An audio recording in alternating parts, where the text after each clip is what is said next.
Mono रेल्वेच्या दुसऱ्या टप्प्याचं उद्घाटन मुख्यमंत्र्यांनी केल्यानंतर सोमवारी हीच मोनो रेल्वे मोठ्या प्रमाणात धावत होती आणि त्यामध्ये प्रवाशांनी देखील चांगला उपभोग घेतलेला दिसत होता। मात्र जो सोमवारचा जे होते ते अनेक जण जॉय राईडसाठी या मोनो प्रवास करत होते। मात्र तोच उत्साह मात्र मंगळवारी दिसू शकलेला नाही आहे। जी मोनो आहे ही जॉय राईडसाठी न राहता ही लोकोपयोगी मोनो होणार असंच CM यांनी सांगितलं होतं। मात्र ते कुठेतरी होताना दिसत नाही आहे, कारण मोनो जी आहे तिचा जो प्रतीक्षेचा वेळ आहे तो 22 मिनिटाचा आहे।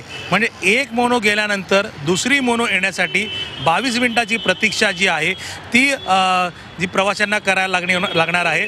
त्यामुळे चेंबूर येथून जी सुरू झालेली जी मोनो आहे ती संत गाडगे महाराज चौकापर्यंत जाणार आहे आणि त्याचा जो मध्ये जे आहेत तो ही जगामधली दुसरी मोनो रेल्वे होणार असली तरी मोनोचा जो प्रतीक्षेचा जो वेळ आहे तो 22 मिनिटाचा आहे। तो एप्रिलमध्ये कमी करणार असल्याचं मोनो प्रशासनाकडून जरी सांगण्यात आलं असलं तरी ही खरंच होणार का? कारण अगोदरपासून वादग्रस्त असलेली ही जी मोनो आहे ही जर एप्रिल महिन्यामध्ये ह्याचा जो प्रतीक्षेचा वेळ आहे तो जर कमी केला तर मोनोची जी सेवा आहे ती 15 मिनिटाच्या मध्ये येणार आहे। त्यामुळे मोनोच्या प्रवाशांना याचा उपयोग होऊ शकतो।